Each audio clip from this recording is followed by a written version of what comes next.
Can you introduce yourself for those who don't know who you are? I'm Mortiis, from Norway. Done a whole bunch of different kind of music, and well, basically, fuck you if you don't know who I am. It's been 25 fucking years. Get with the fucking program.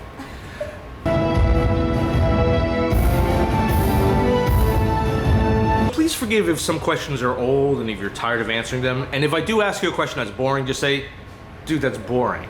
Yeah. Right. Because I insult so many people, I can be insulted too. I've been insulted so many times. All right, so for people who are from the deep black metal world, who knew you in your Emperor days, and then as you ventured on your own, they still tie you with black metal. Yeah. And they tied you with the elf look. Right. And it was actually Fintroll that told me that you're not using the ears anymore. Those guys caught on to that shit. Because I accused them of ripping off your look. You did? I honestly, I don't know what they look like. Probably on account of them using masks. But yeah, the thing about the ears, I just felt like, fuck it, man. I mean, to me, there's a thin line between cheesy and fucking cool. And in just my psychology, the way that it works was that I felt that the ears, it was too much.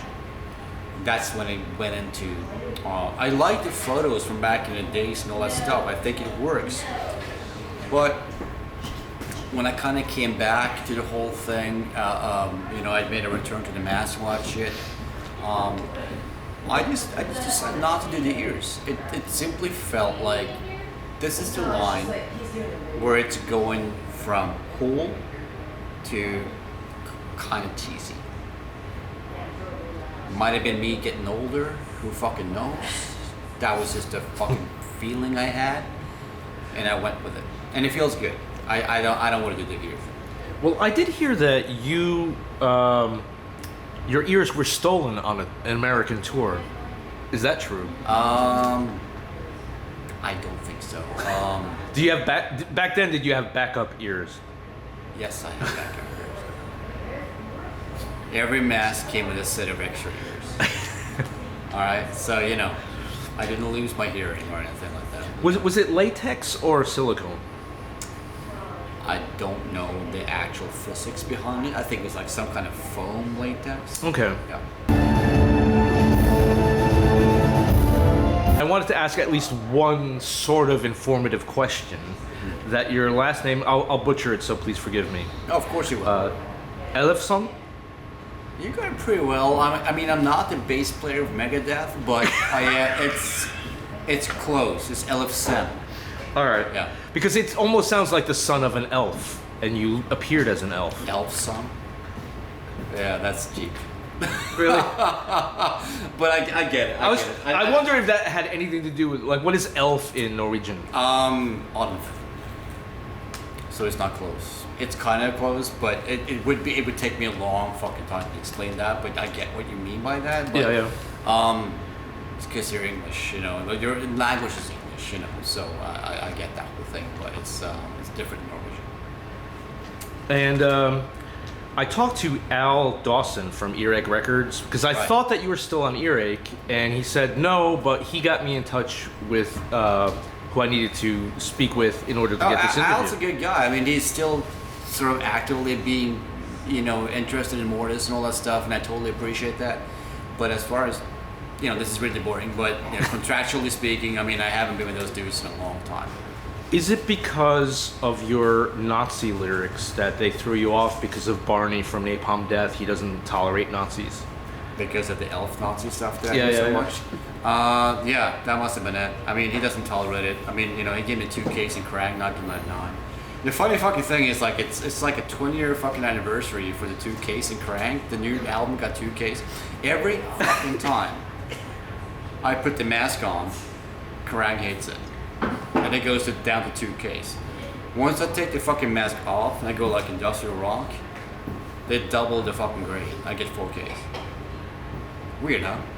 But yeah, you know, Barney's kind of cock blocking me a lot. So you know what can I say? Sorry, Barney. You've actually transitioned more than once, and you had a hiatus. I went like full gender change and then back. Well, what I meant was you were gone for what, 5 years, and didn't announce that it was a break. You just didn't do anything, and then you came back and you had guitar and all this other stuff. Well, we had guitars before that. I mean, when you know Mortiis, I made a big thing, a big musical change back in like you know right around the millennium change. And then Smell Rain came out in 2001. It was a big fucking, you know, it was a new thing, you know, and that there's a. I mean, the response to that question is so long. I mean, we'll sit here until like tomorrow afternoon, right? So we don't want to do that. Right. But all kinds of fucking record label bullshit and fucking industry bullshit, man.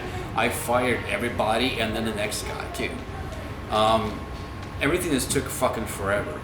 It was a weird time in the music industry, and you know I wasn't really sure how to deal with it because you know like it was hard to get a record deal that didn't fucking suck ass and that wasn't all about those guys, which you know I had originally at the time come out of a pretty brutal fucking situation with a certain label that we just talked about. So I wasn't really willing to go right back into that because I'm thinking like, well, there was no future in what happened just before, and I'm finally. You know, I was able to fucking cut the shackles of all that bullshit, and well, you expect me to fucking go right back into it? So I just fucking hung in there, and I kind of like there was always work going on in the background. We were always working on music and fucking creating this like pretty big back catalog of music that eventually came out in the form of like the Perfectly Defect and The Great Deceiver, and now I'm putting out a whole bunch of other like unreleased stuff out slowly but surely. You know, don't call me Shirley. It's a long goddamn. We need to get drunk and fucking sit at the bar and talk about it. You know, it's that kind of fucking story. You know, it's boring for everybody except for me. When I get drunk, I can talk about it. Fucking bullshit, fucking industry. But it is. It's a bullshit industry, and that's this. But you know, you gotta fucking just deal with it. So unfortunately, you know, things fucking took forever. And in the meantime, you know, I was working my fucking daily job, and like, you know, I got kids and all that. So you know, life goes on, and fucking time flies. Yeah. All of a sudden, fucking dude, god damn it, 5 years fucking flew by. It's how it is. Well, you.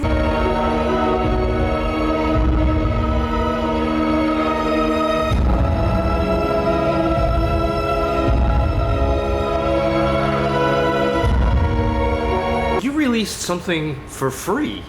Was that was as in anger? Defect. That was yeah. I mean, that was partially why. It was anger, frustration, and I think most of all it's probably like a protest. You know, like my attitude at the time, and this is a couple of years ago now. It's more than a couple of years. It's a bunch of years. Was I would fucking rather give my stuff away for free. Because I made it on my own fucking coin. Now with my band guys at the time, of course. I mean, those guys, let's not forget them. They contributed. I mean, they need credit where credit is due. But the attitude with everybody that was involved was like, fuck this goddamn industry. Like, they fucking want everything. They take everything away from you. They give you $1. Here's a fucking $1. Go and record an album, and we're gonna fucking recoup everything. You're never gonna get into the fucking black. You know what I mean? And you know, for that fucking $1 that you're so desperate to get so you can record your fucking album. I did it without the fucking $1. I'd made it on my own $1, right?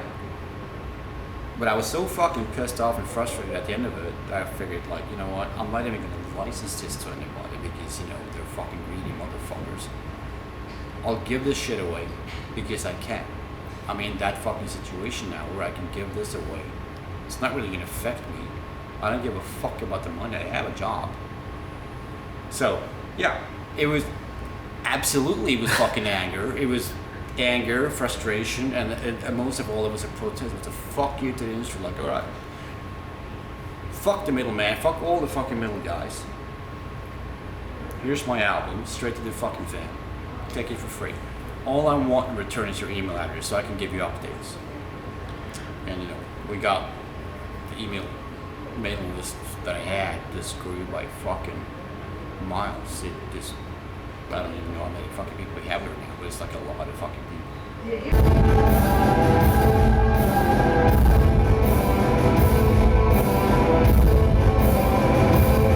Are artists doomed in this right-click era? What, I don't know. I mean, how do you feel about this particular era of being an artist?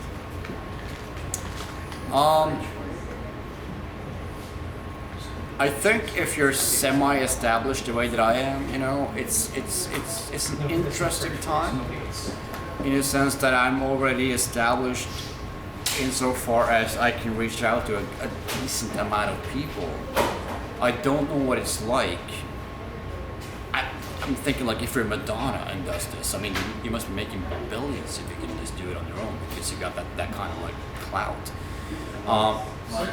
You know, break away from the fucking industry. I mean, but I'm sure they have their reasons for not doing that, but I wouldn't know. It's beyond my level. But for, you know, upstarts like newer bands, I honestly don't really know. It must be rough. That's all I can imagine.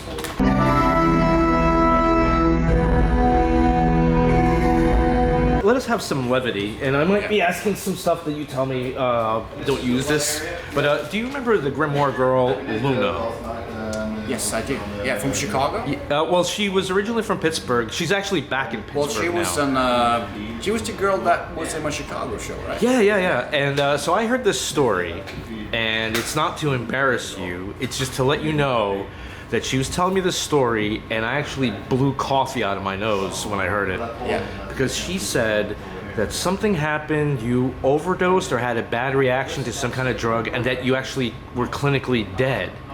There's a rumor about that. I don't know what happened. Well, let me tell you why I laughed. Right. This is why I laughed. Yeah.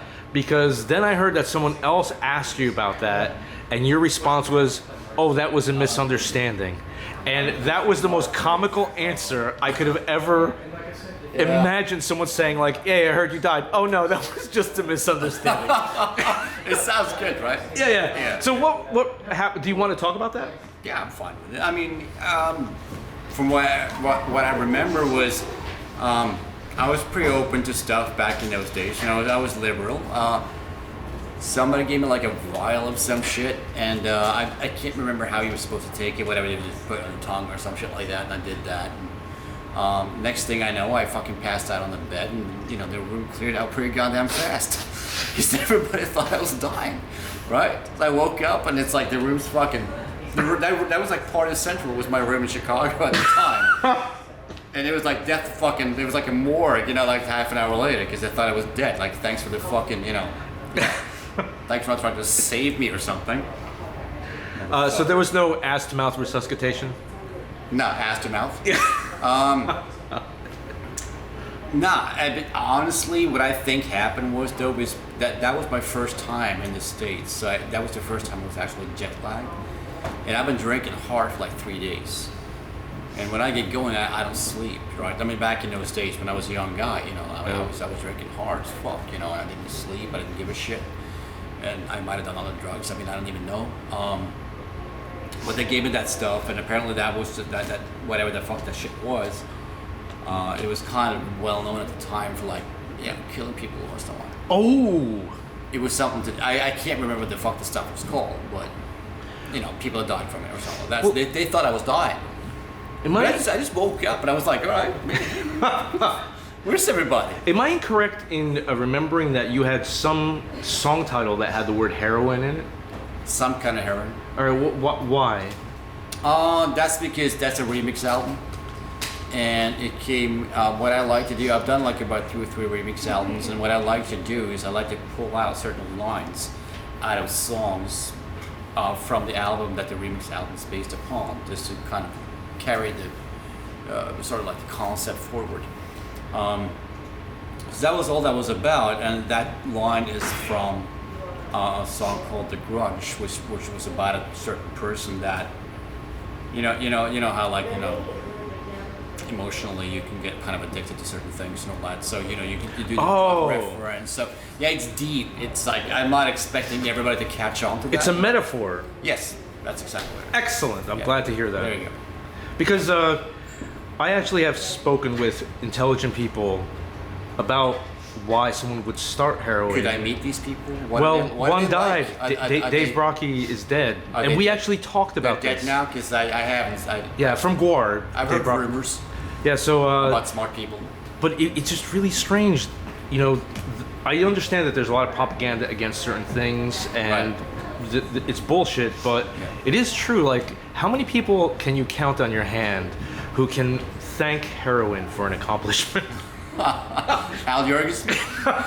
All right. Well, you have other people who want to interview you. So as a courtesy to them, because I want you. Okay. Yeah, they're two girls. Oh, they're lining up. Oh my god. Yeah. So I want you to get as much exposure as you can. But yeah, thank you for clearing up the heroin thing. Yeah. Yeah. So, how do you pronounce the word doppelganger? I just say the doppelganger. But it's a German word though, so... Yeah, so how would you know? I don't. I just love the fucking word. It is cool, isn't it? It is, yeah. Germany has a lot of... the German language has a lot of cool words, like Krankenhaus, Kühlschrank. Blitzkrieg. Luftwaffe. I mean, they're good words, man. I mean, those guys know their propaganda, man. I mean, I hate to fucking say it. I don't think there's anything insulting in that sense. I mean, they knew their fucking branding. You know what I mean? They knew how to do it. And do you speak Nynorsk? My mom does. Could you tell the audience what that is? That is basically what I would say. What I speak is called bokmål, which is the language of the people. Yeah. No, the language in the schools. It's kind of like the city Norwegian, like where once you get out into the countryside, you will most likely hear some kind of variation of nynorsk, which just translates into, strangely enough, New Norwegian. But that is simply because Old Norwegian was, and I might be out on a limb here because I'm not a historical guy, but that is basically Viking language from those days. Oh. So then they got the Nynorsk, which is like sort of like what they still speak in their villages, out in the farms, out in the countryside. And then they got bokmål, which in my world always felt like that goes more into the centralized areas. Like cities, when people write novels, they write in bokmål? Yeah, that would be what you would expect. Yeah. And did you say Nynorsk? Nynorsk. Nynorsk. Yeah. New Norwegian. All right, so is that slang-filled Norwegian? I don't know enough about it to say that it is. I don't think it is. Okay. It's an older version of Norwegian. Well, you're the first person who pronounced the new Norwegian word the way you did. Right. I interviewed the band Tyr many times, and I asked... Where are they from? Tyr, Faroe Islands. From where? Faroe Islands. It's where the pharaohs of Egypt come from. That would be closer to Finland, right? Well, Färöarna? Yeah, this this little fucking island with like 10 people living. No, they said it's multiple islands, like 13 or 16 islands. Fuck. And they so whale. It's like a group of islands. They go whaling. And, enough said. Well, I with asked. The hammer. I asked how do you pronounce Tyr in your language, and they said something that sounds like Toj. Tyr as in Tyr. No, Tyr, Tyr, the god of strategy and war. Tyr. Tyr. Yeah, say it. Tyr. Oh, I'm gonna yell at Harry. Tell Harry from Tyr. This is how you pronounce it, stupid. Tyr. Fucking learn it. All right. So, can you tell me a question to ask you as the final question, and I'll pretend I thought of it. No. All right. So we've covered a lot of things. We've covered old and new. Cool. New Norse. I mean, I can't ask myself a question. That's the weirdest thing. That I wouldn't know how to do that. All right. Well, thank you very much. All right. You happy? Yes. All right.